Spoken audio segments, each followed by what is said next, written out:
Guy walks into a bar with a monkey. It's a good one.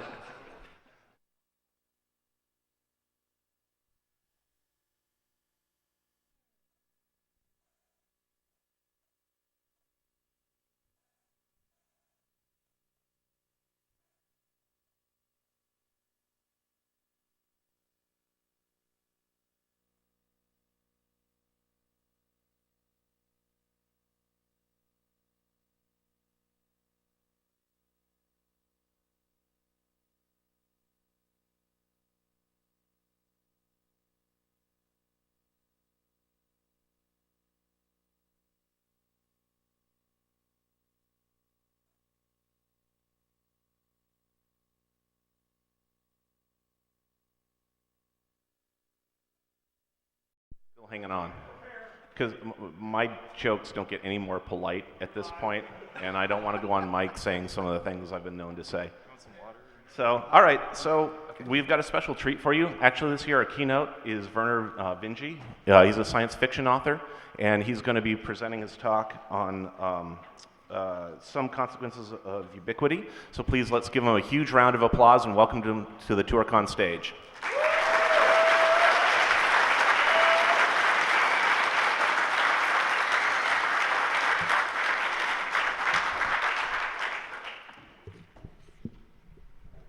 Is this, am I at the right level of audio? Thank you for that introduction, and we'll see if the monkey joke ends up on the web as a prefix to it.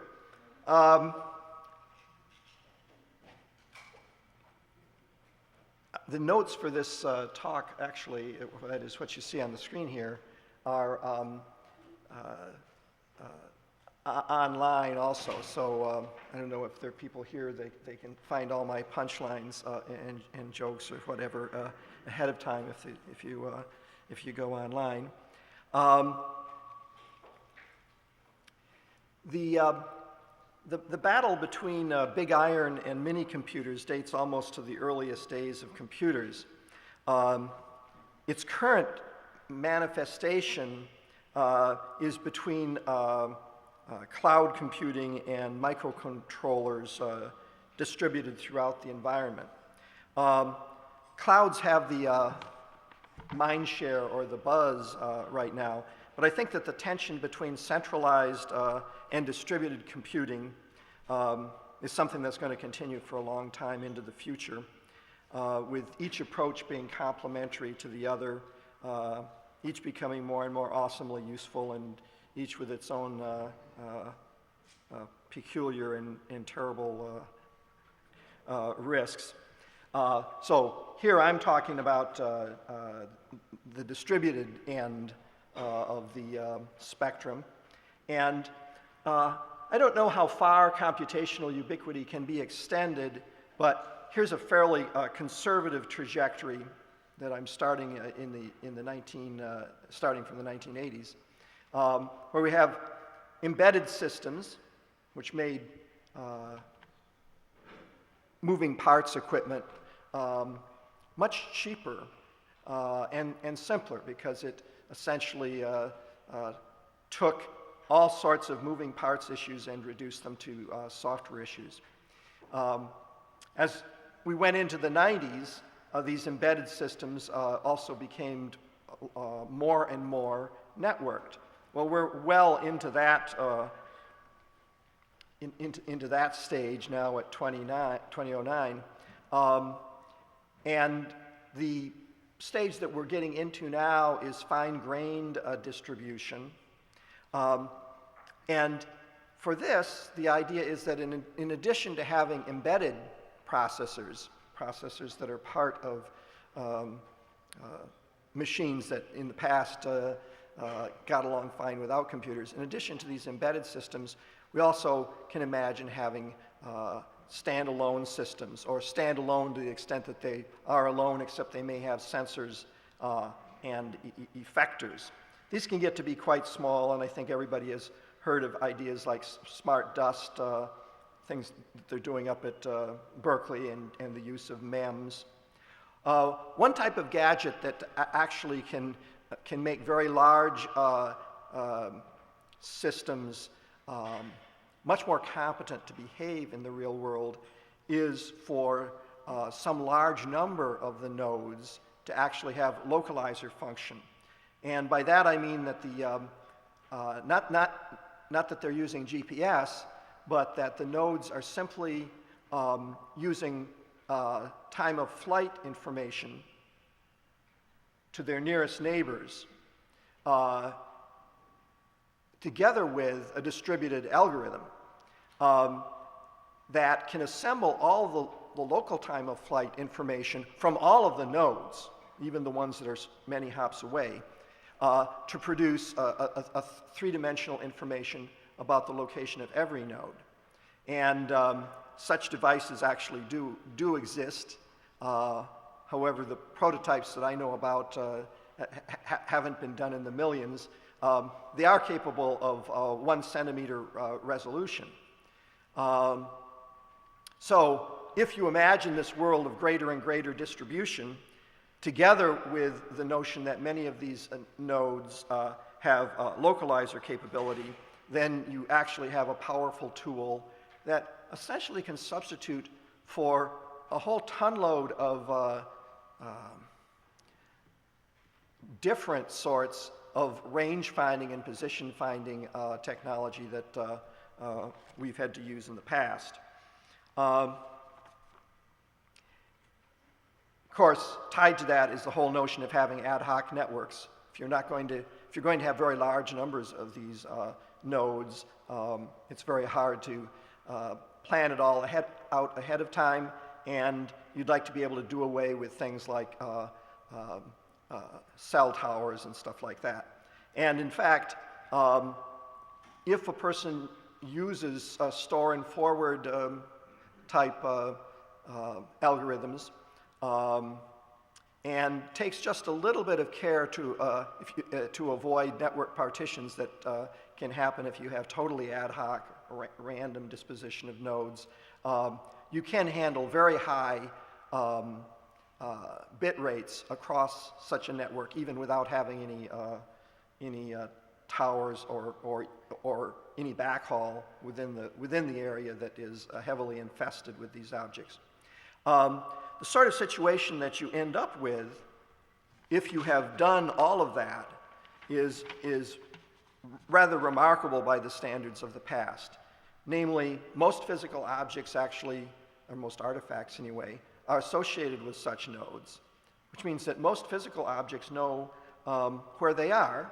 They also know what they are, and they can, in principle, network with any other object anywhere in the connected network, which could well be the entire Earth.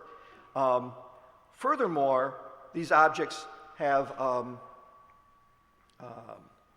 many of them have, in addition to sensors, have effectors. Now, an embedded system that's controlling a very large vehicle, those effectors actually, you can imagine them doing big things. The effectors inside a power generation plant can have even more spectacular effects. But actually, effectors associated with very, very small nodes, not even in any specific strategic location, can have great effect as an ensemble effect. In other words, if you have a large number of nodes, and if they have a high-resolution common clock, they all know the time relative to one another to high precision, then you can play all sorts of games with synthetic aperture tricks. So that means that the output from any one of these nodes may be very small, but it's coordinated with all the others, and either acoustically or with electromagnetic radiation, you can produce very spectacular output effects, and for that matter, very, very sensitive imaging of what's going on in the environment. I think that Piester up at Berkeley and the co-authors that you see here in this reference have said it more eloquently than most science fiction writers back in 2001 when they said of this environment that we will program the walls and the furniture and someday even the insects and the dust. Note that none of this is getting into stuff I'm talking about is not getting down to the level of microscopic things or nanotechnological things, which is why I said this is a relatively conservative scenario that I'm painting here today. I think the thing that's not conservative about it is the pervasiveness that I'm talking about, or the competence of the software that would be needed in order to make distributed algorithms like this work successfully. Ultimately, if this were to work out, the greatest hardware problems might be the same ones that you have in biology, namely finding power, not for all the nodes. Actually, a low duty cycle node wouldn't need very much power at all, but power for high duty cycle nodes, and then cleaning up the node guano, which is sort of inevitable if you're going to have that level of gear floating around in the environment. The interface, the user interface to such a world, the natural, closest user interface would be wearable computers, what you have right next to you. I say here that's almost the ultimate interface. You can imagine ones that are considerably more intimate if you begin to get into body piercing. So the wearable then is this closest system. It has minimum responsibilities. Actually, I would like to load wearables up with all sorts of computational ability, but the minimum responsibility is to act as a communication endpoint and to provide the first step of trustability. In other words, it knows your keys. There's wearables as they are the handmaiden for the wearables being the smart cell phones that we're already seeing. I think have the smart cell phones have shown us really very clearly the sorts of things that this could give us with augmented reality. If you have really good positional information and enough local horsepower in the environment, you can imagine having things like multiple consensual virtual environments. And I think that I think all of those adjectives are significant here. Virtual for the usual reason, consensual because it is using both the person's wearable and it's using computation that's done outside the person. And the reality you plug into is by your consent of which of the many realities that are coexisting in the environment that you want to participate in. So for instance,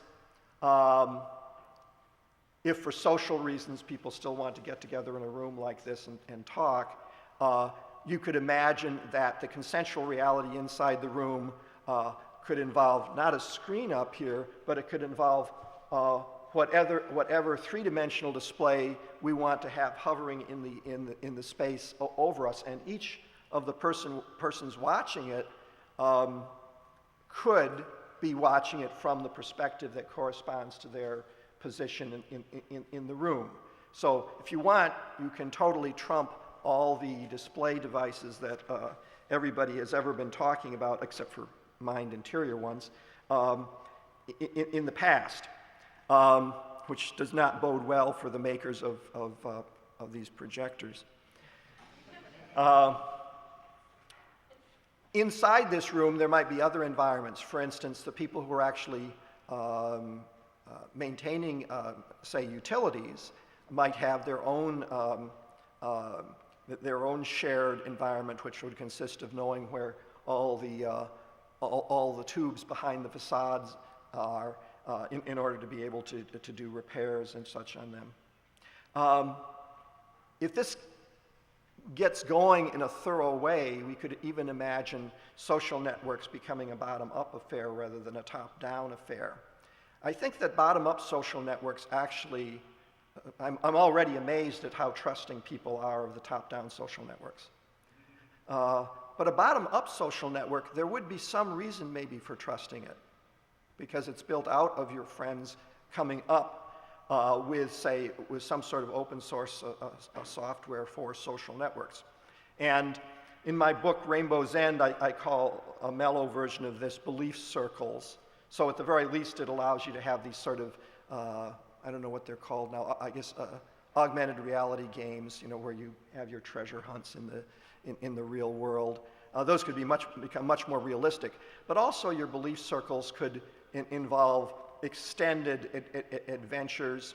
A slightly more serious version, which would segue into things that could be really scary, would go by the name of lifestyle cults. A lifestyle cult is like the belief circle, but the consensual virtual environment is simply one of people who want to deal with reality all in the same way. So in a room like this, they could recognize one another, even though no one else could recognize the light, assuming there's no cracking going on, even though other people could not recognize them. And that means if you're walking down the street, you would be subject, besides the spam that we hope you can somehow filter out, you would be subject to constant advice and the ability to ask for help, which could result in the sort of very fun story that Bruce Sterling wrote a number of years called Maneki Neku, which is hard for me to keep the syllables in mind, but it's about such a situation.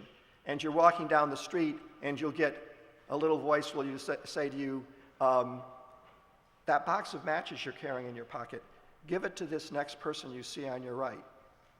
And you do that. But then later on, something more intelligible happens to you that is good. And the characters in the story suffer from an unending string of good luck. That is the perceived outcome of participating in this lifestyle cult.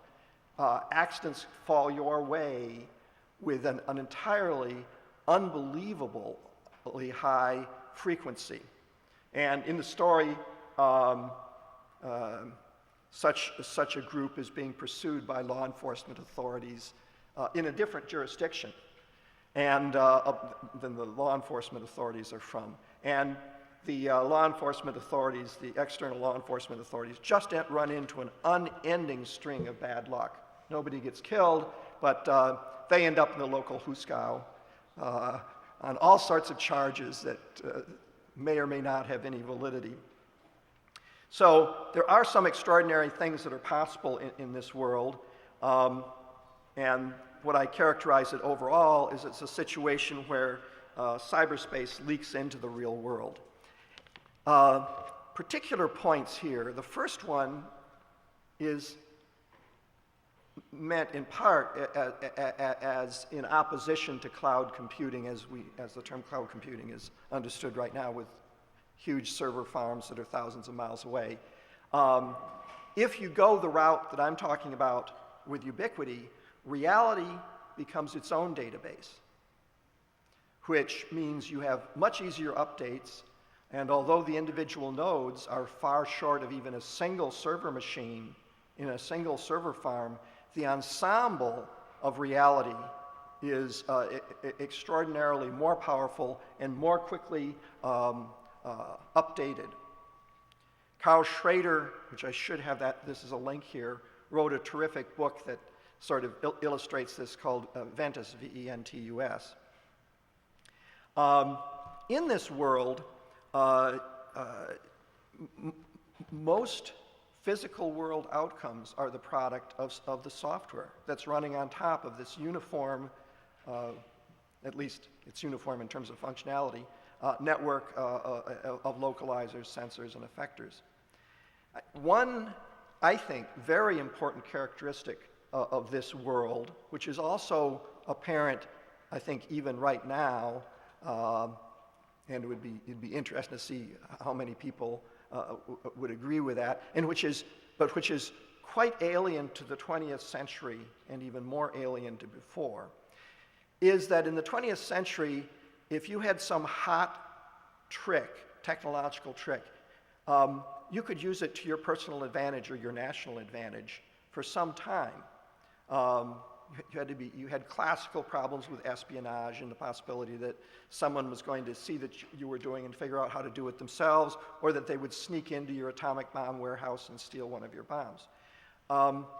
However, in the world that we are in right now already, and that really would become a lot more intense in this ubiquitous scenario, most inventions and new capabilities become the common property, or are very likely to become the common property, of all players, and very quickly.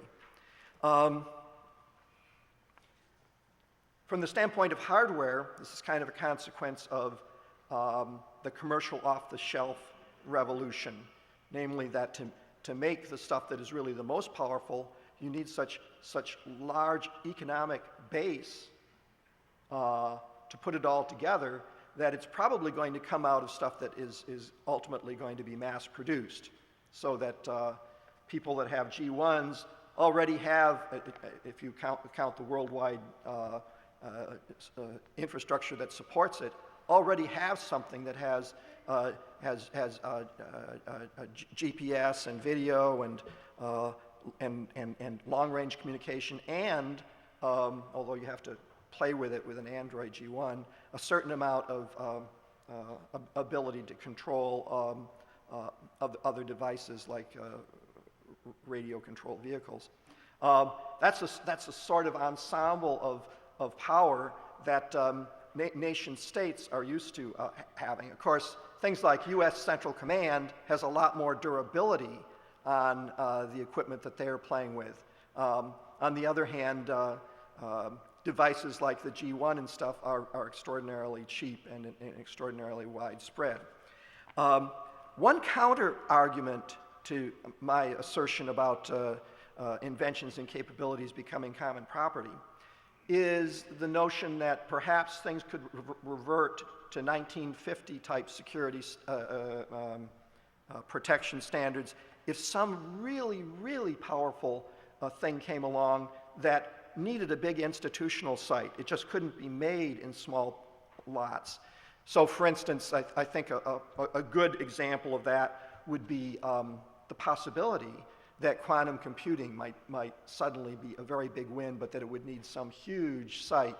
And so we would be back in the situation, say, of the Manhattan Project or early mainframe computers, where it was so much better than all other computation that it would give the holders of it an edge that would undermine what the assertion here is about the leakage of capabilities. I would say that that's a good point. In fact, it may already exist. There may be some huge machine like that hidden away under a mountain someplace, just like we used to imagine in the 20th century. On the other hand, if you think of the world that this is embedded in, the guys who would be using such a big central invention, they don't want to have to go out to that mountain in Colorado to use it.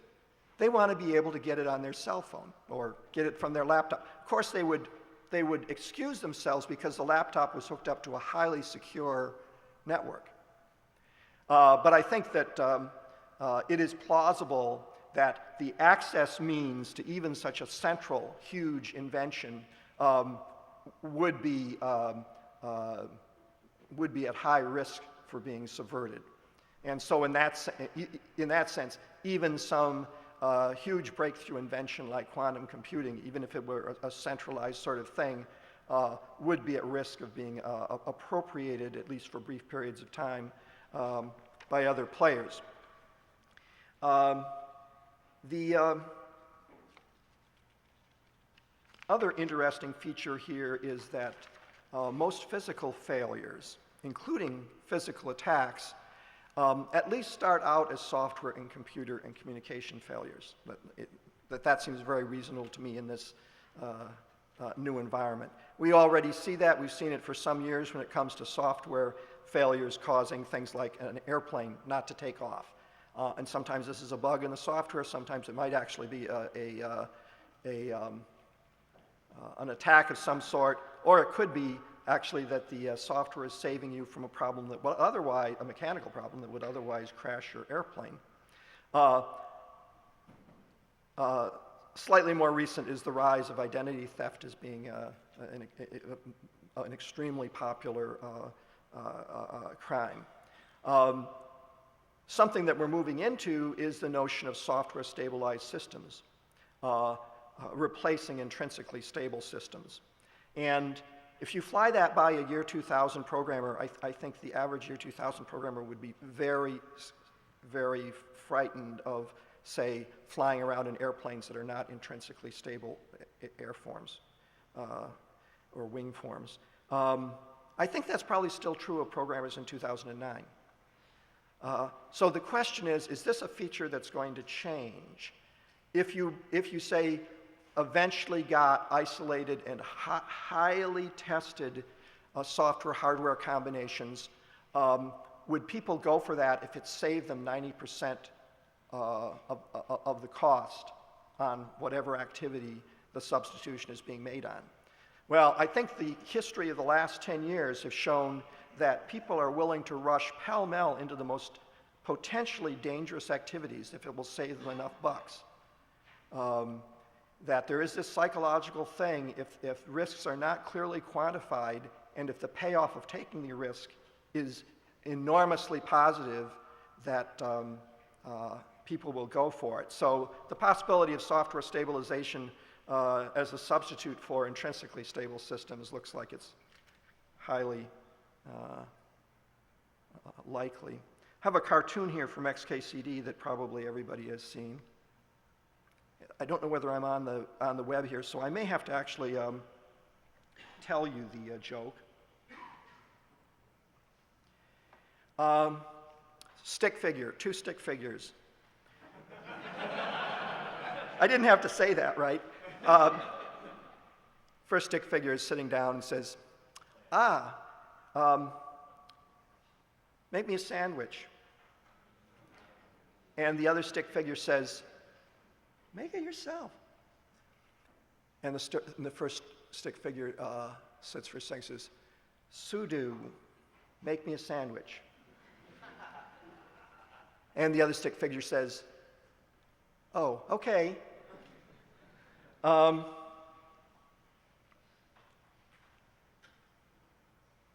Actually, my fingers don't know where the keys are on this thing. How do I even? What was that? No, it's backspace. Backspace. Okay.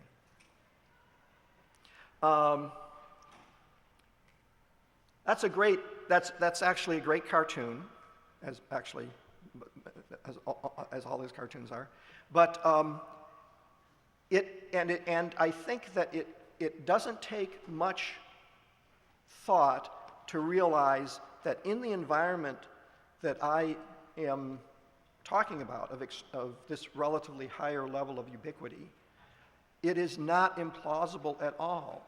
I mean, what the Sudo really was could be something really ferocious, like a hijacking of the other person's wearable and either fooling them or coercing them into doing it. But there really are all sorts of other things. So as a sort of a general example of the notion of power, I think it's very good.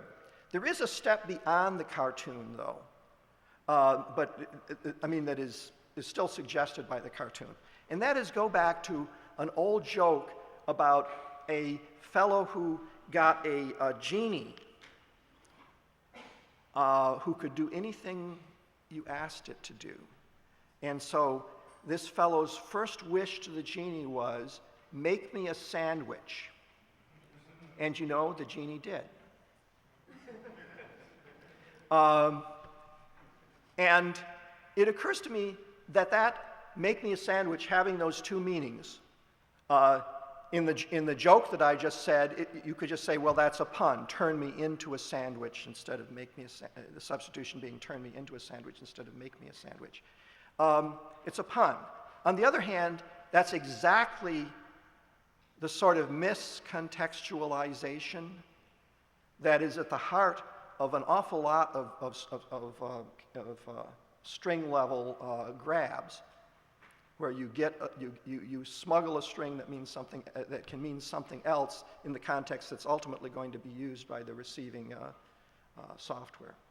So that also is something you could imagine happening, and it illustrates the power, in this case, quite destructive power, that would come down to the level of the physical world. It's not this cyberspace home security stuff about trying to protect the banks, although that obviously would still exist in this world. It's much more nitty-gritty. It's down at the level where we think about direct physical interaction between people. And the more formal version of that, if it could be productized and turned into a utility, would be the extension of the kill command to include the user option. And in this case, it would be kill-9, and then the user would be the list of users, perhaps with wildcards, that you want eliminated. Now, in the case of state power, you could imagine the state dictator getting up in the morning and just saying, and just removing everybody that was in some faction that the state dictator didn't like. Overall, this shows that most of the things that we imported to the software world in the 20th century, oh, this is cute, zombies, clones, kill, they in many cases, they were things from not only the real world, but the world of fantasy and magic, and it was funny, but it also fit in many cases, they were good metaphors for what we're doing with operating systems and in applications. Now, in this world that I'm talking about, all of those things can be exported back into the real world.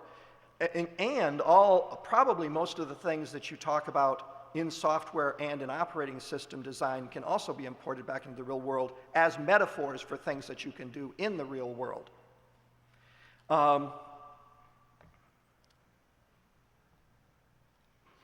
Since the financial meltdown happened, I have a cool way of describing all these consequences in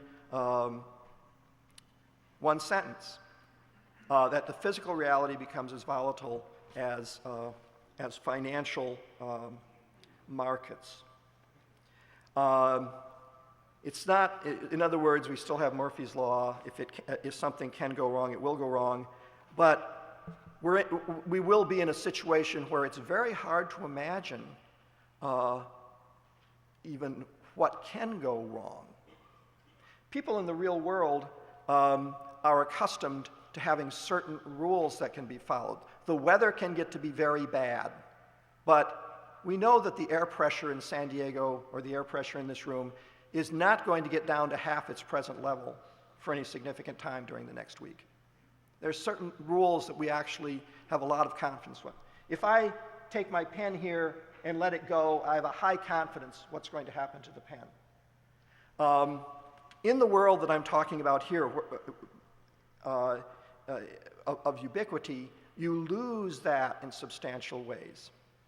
The way things that can go wrong are have much more the variety that you imagine with software, and the types of attacks have equivalent variety.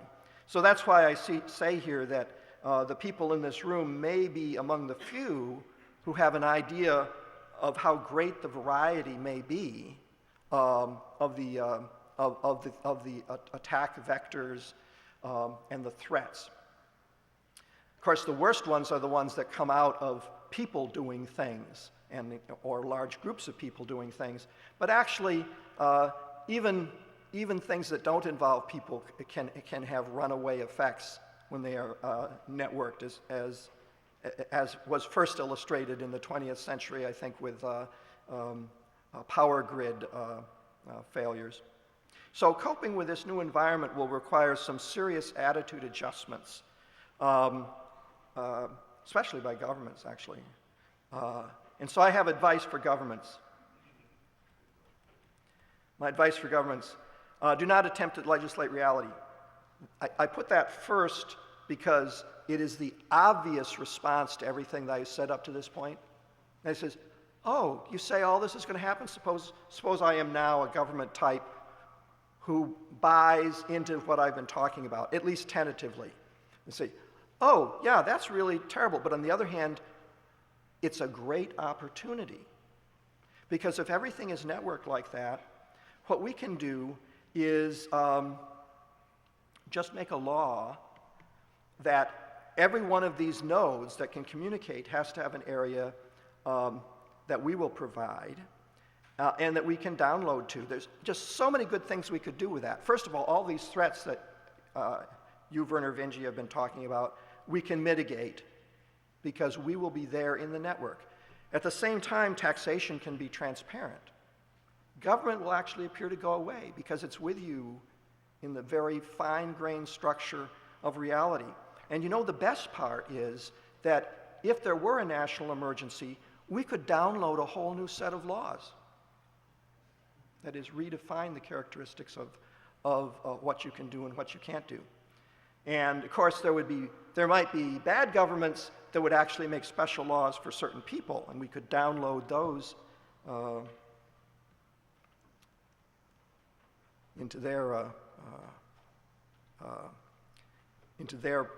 download those into the net, and so when they interact with the net, that's the version of reality that they see. Now, I think that picture that I just went through, it's not exactly that it's unworkable, but my first reaction in looking at it when I put on a Toorcon hat would be to say, target-rich environment. If that's going to be provided, it can be not only evaded, but it can be hacked or cracked. And as such, if you're a government, even though that's a terribly seductive possibility, it is extraordinarily dangerous to you, the government. The other items on this list are, for the most part, cut-down versions of that, but more pertinent to things that we probably will see in the near term. One is that you don't install emergency network shutdown things, mechanisms. They just provide another attack vector for your enemies. When it comes to national infrastructure, there is no back door that is your friend. So if you're a government, don't go around holding a bunch of secret cards in your hand that you figure will allow you to give you superpowers if they should ever be needed. For the reason that I mentioned earlier, namely that those are more likely than not going to end up being used by your enemies. I think these are actually very hard things, very hard advice for a government to follow, and probably would not be believed by the government.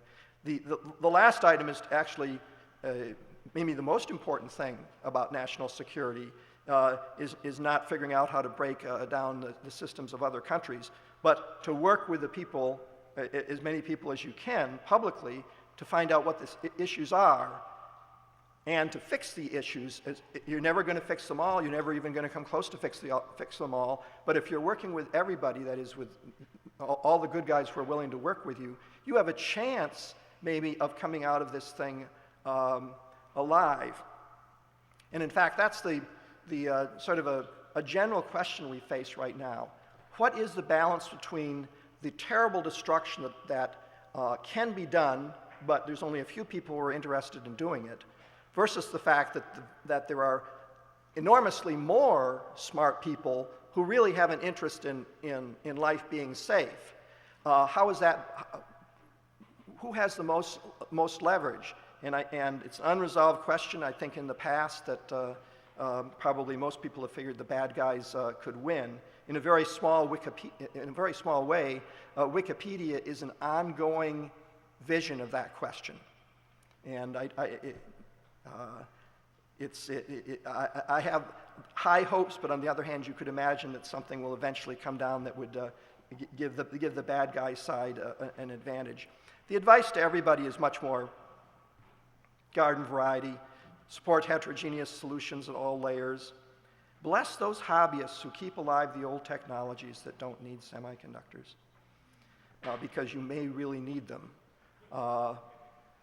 Steve Sterling, S.M. Sterling, wrote a book called Dies the Fire, I think. And the reason for the disaster is not the same as the sorts of disasters I'm talking about. But the first half of the first book of that book does a good job of showing just how bad disasters could get to be in a world like this. Short of a general nuclear warfare, it's hard to imagine things that are worse. But how about looking at the best case? In the best case, I'm afraid that we're talking about a system that is approaching the complexity of biological systems. Biological systems had a long time to develop robustness. And we're talking about trying to, with this ubiquity business, we're trying to do this in 10 or 15 years. That is scary. I suspect that even with our best efforts that we'll eventually have to eventually use oversight, automatic oversight that's working much faster than our response time. And that would seem to violate some of my advice above. On the other hand, I think it is inevitable if this trend continues and if we want to, and if we come out of it okay. So thank you.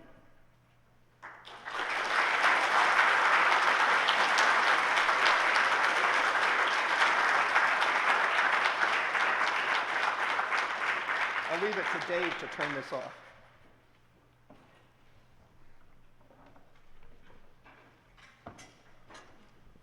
So it's going to take a few minutes to get Dan set up in here. So if you want to use the restroom, we're going to be back in about 5 minutes. If you want to take a quick break, and we'll get started around 11:30.